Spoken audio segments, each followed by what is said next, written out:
Welcome to Closer to Venus. I'm Johnny Burke, and today's guest is Dr. Yafi Yair. She is a clinical psychologist, multidimensional channel, and author who bridges science with the unseen realms. She channels Hathor, Earth spirits, fairies, and extra-dimensional beings. In this episode, we'll talk about the rise of the divine feminine and Hathor's teachings. Yafi, welcome to the program. Hi, Johnny. Thank you for having me. I'm happy to be here. All right. Channeling seems to be a very important component of your workflow. When did that actually start? Yeah, I have been actively developing my psychic, intuitive connection and spiritual connection for 13 years now. And specifically channeling has been in my journey for, I would say, 5.5 years. Now, I've channeled before. As I said, I've been on this specific journey of developing my intuition and enhancing my spiritual connection and my psychic connection. And it's been a gradual journey, especially considering I am a clinical psychologist. So I'm coming from a clinical background. So my journey has become more and more spiritual.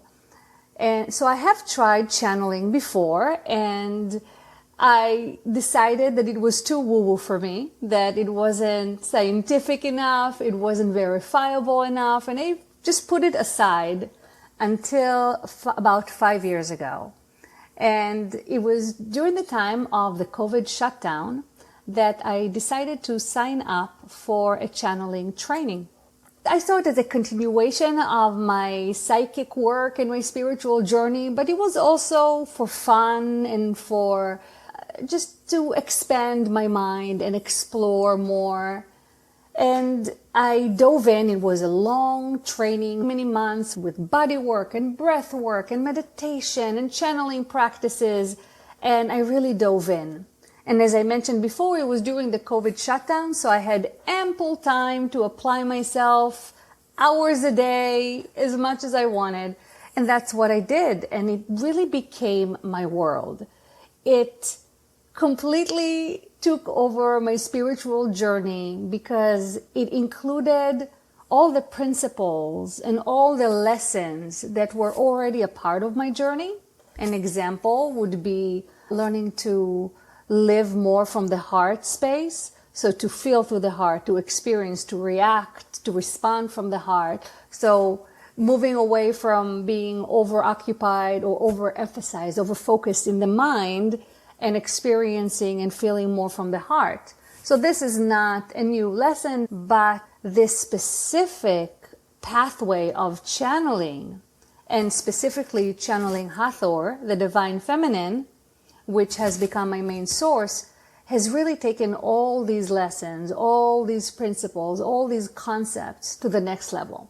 Both personally, as Yafi needs to apply things as I grow and I expand in my own journey, and professionally, it became my focus and my driving force.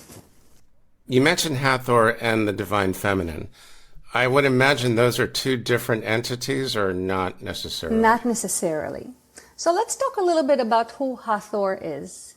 And of course, more information can be found in the books that I published. People know the name Hathor from ancient Egypt. They know her as an Egyptian goddess. So that sounds like a one person, one being.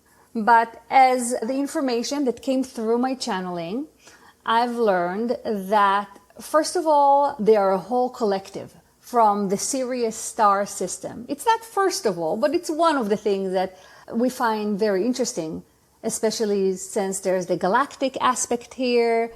The Galactic is a very big aspect. We're hearing that more and more these days. Yeah, it's really coming online, and it's both interesting and fascinating, but also has very practical applications to the changes that are happening in our society today. So back to Hathor. Sometimes I talk about her as a she, sometimes as a them, as plural, and it's because it is a collective from the Sirius star system. However, they can individuate into singular beings, and even to the point of manifesting in a physical body, which they have in ancient Egypt, and they are actually today on the earth in the physical again. So that's really exciting.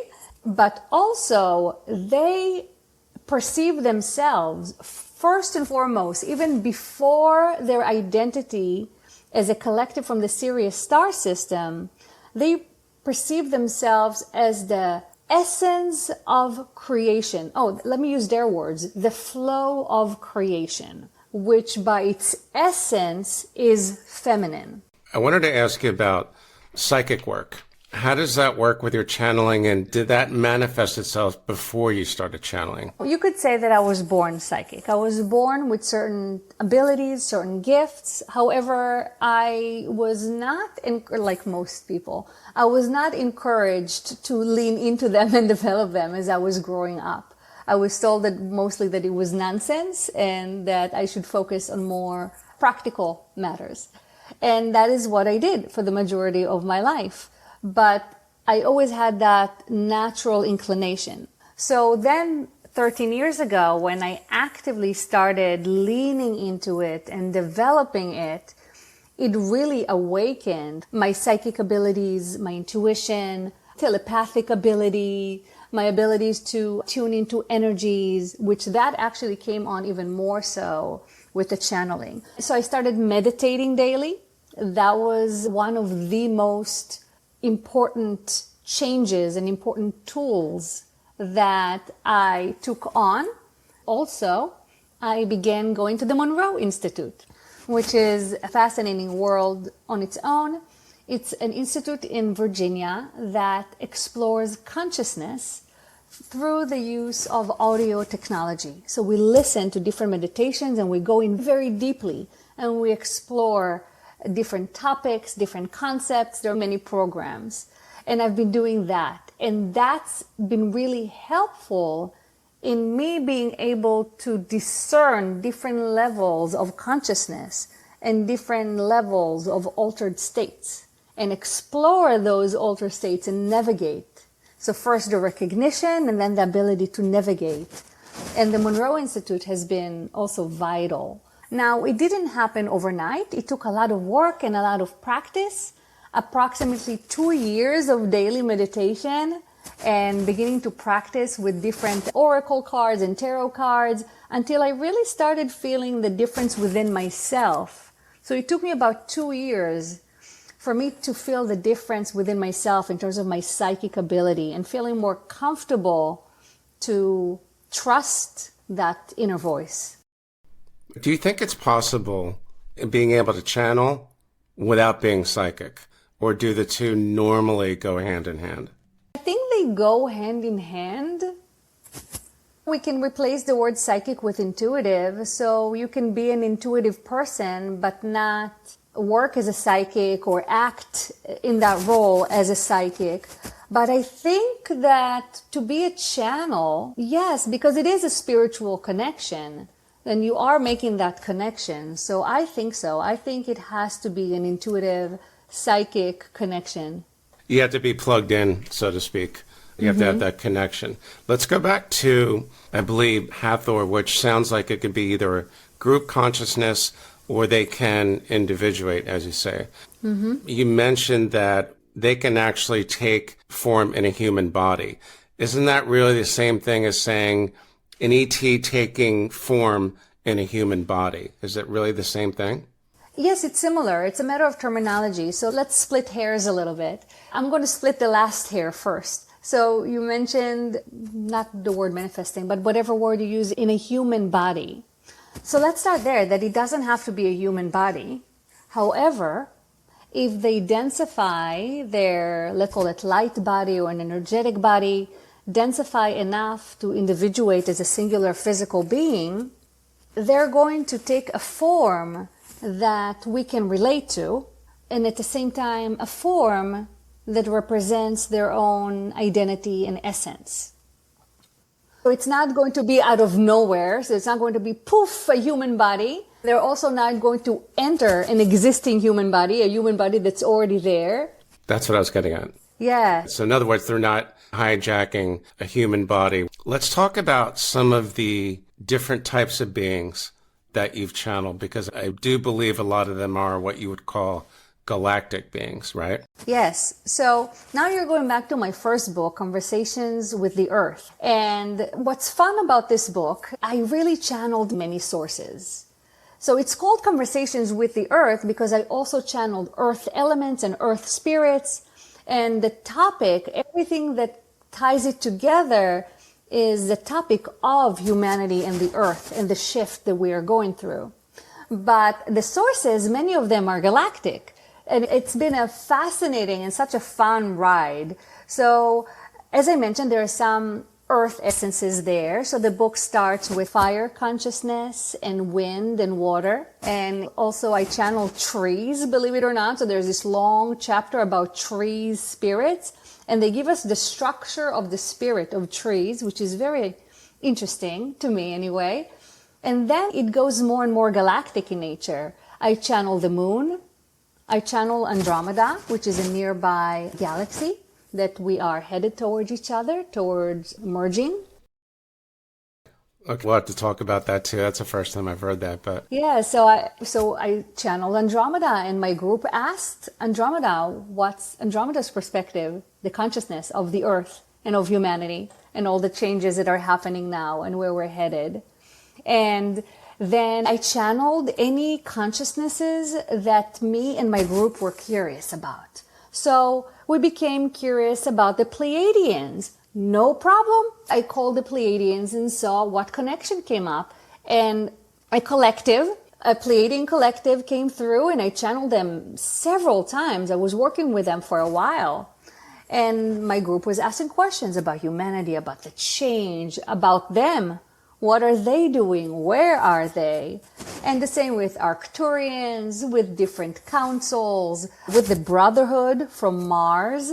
Before I knew that Hathor was really going to be the one that sticks with me and become a long-term relationship and guide. Because at the beginning, because I was channeling so many different guides and sources, Hathor was one of them. It was one that I loved. From the first time I channeled her or them, I loved that essence. It felt so loving and nurturing.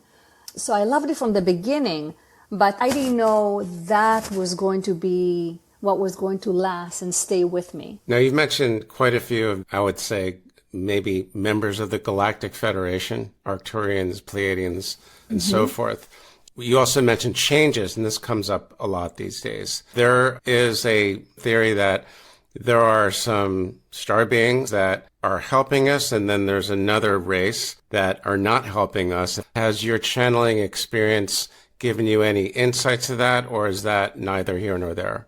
People ask a lot about the duality of our world and what they're seeing around them, whether it's corruption or people suffering.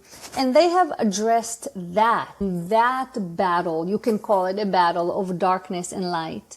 And of course, we're always influenced and interacting with a lot of beings around us, whether we're aware of it or not. We're multidimensional beings, and our reality is multidimensional, and there are all these different beings around us all the time, which sounds crazy.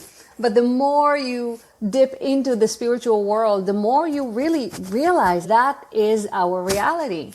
We just don't have the senses to pick them up, but that's changing. And that is a part of the changes that are happening.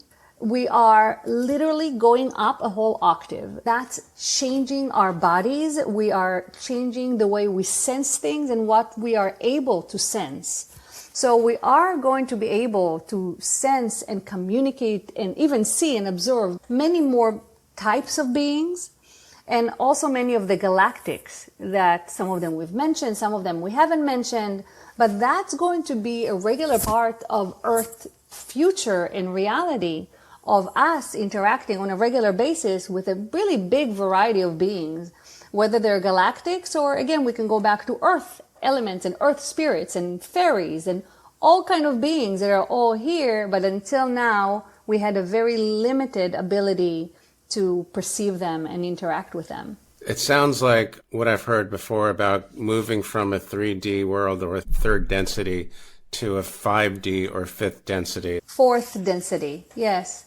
Because the fourth is where a lot of the duality does apparently exist, and then we're eventually moving to the fifth, whatever that is. There's some confusion with terminology of density and dimensions, but I think maybe it's easier to just stick with density, because that way we're not spreading ourselves on different scales and different understandings. So if we're talking about densities, on that scale, we are moving from third density to fourth density. In terms of the dimensions, we're moving from third dimension, but fifth dimension is non-physical, so we're not there yet. We're not moving there yet. So we have to go to the fourth first? Is that the idea?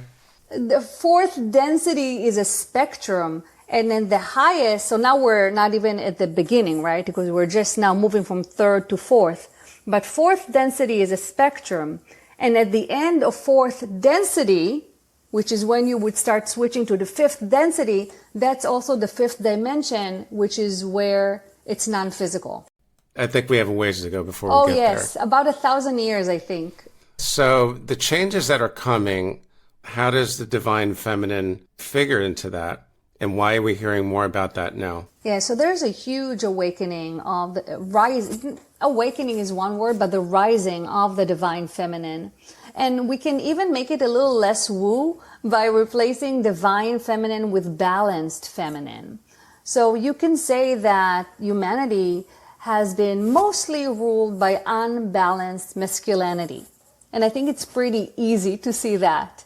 And that led to a lot of competition, a lot of war, a lot of greed, because when masculine energy is not balanced, that's what it leads to. And as we are changing in density, moving in octave, however we want to describe this change, one of the things that is changing is that over masculinity needs to come back into balance. And that's happening through the rise of the feminine. We can talk about it like we mentioned before, moving from the mind to the heart. So the masculine energy was all thinking, analyzing, very concrete, very structured.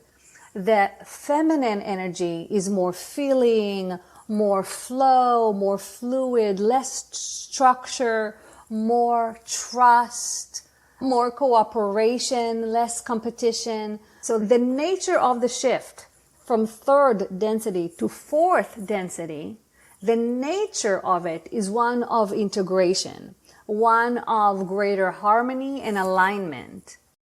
Now, you apparently have had some past lives. What kind of insight have you had from the past lives, or perhaps parallel lives, with the galactic and with the ET world?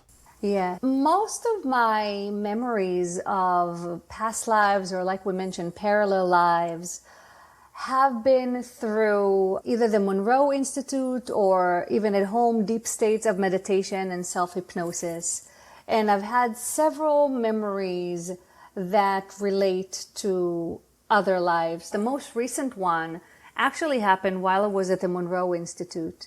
And I was specifically looking to explore Egyptian connection. And I thought I would be taken to a connection with Hathor, because I channel Hathor.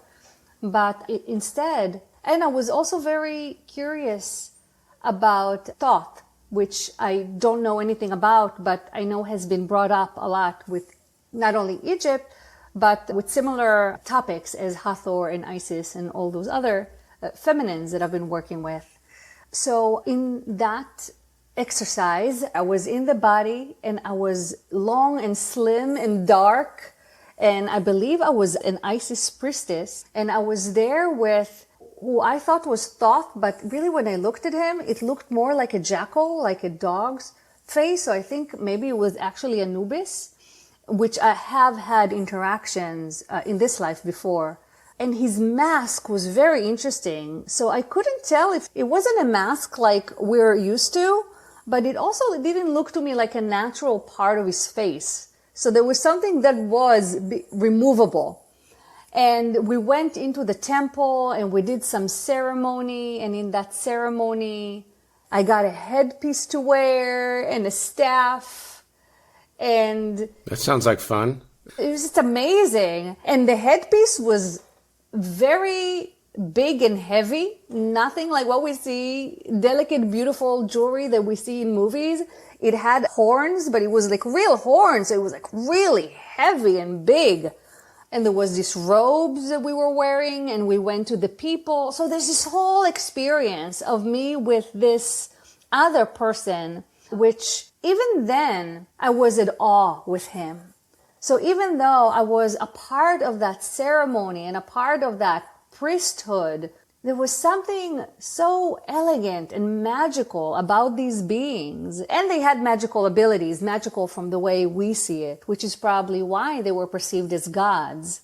So very interesting. So after we did some ceremony with the people, we flew up towards the top of the pyramid, where we were in private, and we moved our headpieces and embraced. But it was really just incredible. And one of the things that was incredible, that it marries the idea of life on Earth. So now we're talking Earth, but we're also talking ET experiences. These were not regular people. These were not humans as we understand them, as we're used to seeing humans. Were they hybrids? I am not sure. It depends what you mean when you say hybrids, because to an extent we are hybrids, right? We are a makeup of so many different genetics races. So we are hybrids as well. So what do you mean when you ask if they are hybrids? It could be Arcturians or Sirians or Lyrians or whoever could have come down to Earth and mated with humans. I'm not sure. One of the things I've always been curious about when we talk about the Egyptians is when you look at their art and their culture, there are several types of beings that are half human, half animal. I'm not quite sure what that is, but some people have actually claimed that actually took place. Yes, that's what I saw. So in that experience where I was Isis, I think my face was human or human-like, but the person I was with, the man, had that animalistic head, but it was changeable. So it wasn't something fixed. It wasn't like our skin. Like my face is not changeable. I cannot change my face. Like a shapeshifter or? No, something that could be removed. So I don't know if there were different masks or something like that. Do you have any idea like what century or what period that was? Was it before the pharaohs? Yes. So I believe this was probably about 12,000 years ago. Right. That's right about the time of the Ice Age or right before it. Okay. Because the legend of that period was that people migrated from Atlantis and they did all kinds of crazy experiments with breeding different types of beings. I think from my understanding that those are separate. That in Atlantis, indeed, there were all kind of experimentations gone bad because the morality and the ethics got really, really skewed. And essentially, that's what led to the destruction of the continent. But the Atlanteans that made it, I believe I'm one of them, that made it out of Atlantis and made it to Egypt were not of those lower frequency hybrids. We had warnings. The calamities happened gradually. It wasn't just one flood or one calamity. So we did have some warnings. And many of us, most of us did it, but many of us made it to leave, and we left and we went in different directions intentionally to spread throughout the globe. And one of the directions we went to was Egypt. And that was mainly the Syrian group in Atlantis. It was working in Atlantis. Those are the ones that chose to go to Egypt. So do you remember Atlantis as well, or is that memory, is it foggy? What was that like? Oh, it's definitely foggy. I don't have clear memories. I have like snippets of things. It's definitely not a clear memory like what I ate for breakfast yesterday. When I think about memories from Atlantis, I remember being a priestess, and I actually only remember a little bit of my temple. I don't remember it with details. I remember it's relatively close proximity to the water. And I remember people used to come. I mainly worked with women, and we did different ceremonies. So I have some memories, but they're not vivid and they're not details. They're more snippets of things, some specific details and images, and some generalities. When you were in Egypt, things like telepathy and psychic ability, was that fairly common? amongst those people within the priesthood, it was completely accepted and normal and understood. This was the way we communicated all the time. Absolutely.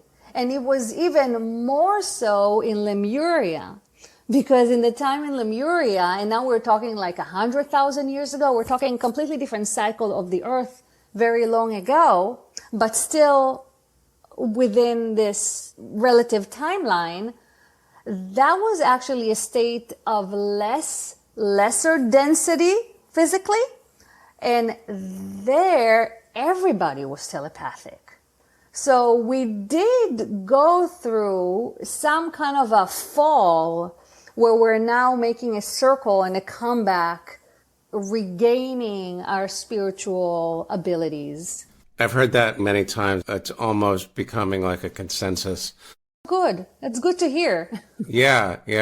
I hope I live to get to see it. Maybe not in this life, maybe in another one. What is kind of puzzling is that we've heard about the fall of Atlantis where they got greedy and, well, you were there, so you know what happened with all the calamities and so forth. But were there other ET races that maybe had a role in the downfall of Atlantis, or do you just not know about that? Yeah, so I will say that there were many ET races there. It was just more accepted, which I think actually where we're headed. I think in just a few years, we're going to be similar in that way. But it was accepted there were many races. We were interacting openly within the population. That's, I guess, where your hybrid question could be more relevant, because we were living with the people. So I'm sure there were many, many instances of people coming together and copulating and hybridizing that way. Lemuria, do you have memories of that as well, or just snippets, or? Very small snippets. That's my main memory, and it all awakened this year. Actually, I had no concept of Lemuria before this year. Very, very feminine energy. My memories of Lemuria is sitting by the water, singing, using the voice, singing, blessing the land. There was a lot of feminine joy. So we called each other sisters, women coming together, and we would sing together and do different things. And the schools were very joyful. So from Lemuria, I don't have memories of regular daily activities, which is very different from Atlantis or from this life. I don't even know what life was about, because it wasn't as physical as it is here. When we think of like paradise, very lush, plants, animals, also communication, interspecies communication, completely normal, was completely accepted. Are you talking about with animals? Yes, with animals and dolphins. There were all these intelligent aquatic beings that we interacted with. That'd be great. So that was Lemuria. These are my memories from Lemuria. You're basically thinking that we're eventually going to get back to that. It might take a while, but we're headed in that direction. Lemuria may take a while, right? Because now we're talking a completely different density level. We should ask the guys. I don't really have all the answers, of course. But I was mentioning within Atlantis, different races and different galactics, and it's an accepted thing that we're all working together. I think that is coming in our life, and that is very, very exciting. And I think within 2 to 5 years, so think about how soon that is. Within 2 to 5 years, I think there will be a global acknowledgement of us within different galactic races. And I guess what people say open contact. I think within 5 years, we're talking full on open contact. That would be incredible. And I think you might have read my mind there, because that was exactly what I was going to ask you. But I really appreciate what you've brought to the episode with your channeling experience and contact with the Galactics. Speaking of Hathor, what are some of the most important messages you've received from her or them? Yes. Wow. So the messages really center about what is happening right now and the shift that is happening, and how everything that we know is being restructured. And we are the driving force, by the way, consciousness, evolution. But a lot of people are either scared or worried or concerned because they see so much chaos around them. And one of the things that they really want people to know that you see more because, first of all, everything is coming up to the surface, so nothing can stay hidden. Second of all, there is an obvious interest of media to constantly bombard you with anything that's negative. It's just the way it works. So you have to constantly remind yourself that things are not nearly as bad as they seem. And even within the chaos that is here, it's the mess before the reorganization of a higher frequency, more loving, more harmonious. Everything that we see and want. Even companies, right? We want organizations to have a heart, to be led by the wellness of everyone, not by greed. Yeah, so all these things are going to happen. But for this to happen, the old systems have to break down. So that is what we're seeing right now. That's something that the guides say a lot, and I am joining them full force. Anyone that ever find themselves going into anxiety or fear because of everything that's happening, really work on reminding yourself the bigger picture of the journey that we are on. And again, we're talking real soon. We're not talking, yes, chaos and madness, and maybe in some millennia, humanity is going to improve. We're talking right now, in the next few months, in the next few years, we're going to see some concrete major changes. So it's a beautiful thing, and we should just use each other for it and move forward. In your experience, that is what at least the majority of the ETs, the star beings, I like to call them, that's what they want for us. Yes, that's what they want for us, and that's what they are here to do with us. To help us get to that higher frequency. I'll leave you with this. I was told very recently that the importance of the frequency, the love frequency, is almost critical, because if it's raised to a certain critical mass, the reptilians, the Draco reptilians, or just the malevolent ETs or star beings, cannot live in that frequency, and that's going to drive them out. Your thoughts? That is true for people and for all other beings. Once we resonate at a specific frequency, anything that's not within reach is simply not within reach. It really is that simple. So absolutely. And going to that heart center, going through that heart frequency is the most direct way to raise your frequency. Okay, I like that. So love is the answer, in other words. Yeah, absolutely. Love is the answer. John Lennon was right many years ago. Yes, he was. Yafi, thanks so much for joining us. Great stuff. In the meantime, how can our listeners find you online? The best way is to go to my website, yafichanneling.com, YAFI, channeling.com. There you can link to my YouTube, my Instagram, my Patreon, everything else that you want. You've been listening to Closer to Venus. I'm Johnny Burke. If you enjoyed tonight's episode, please consider subscribing. For more info, go to closertovenus.com. Thanks again for tuning in, and we'll see you next time.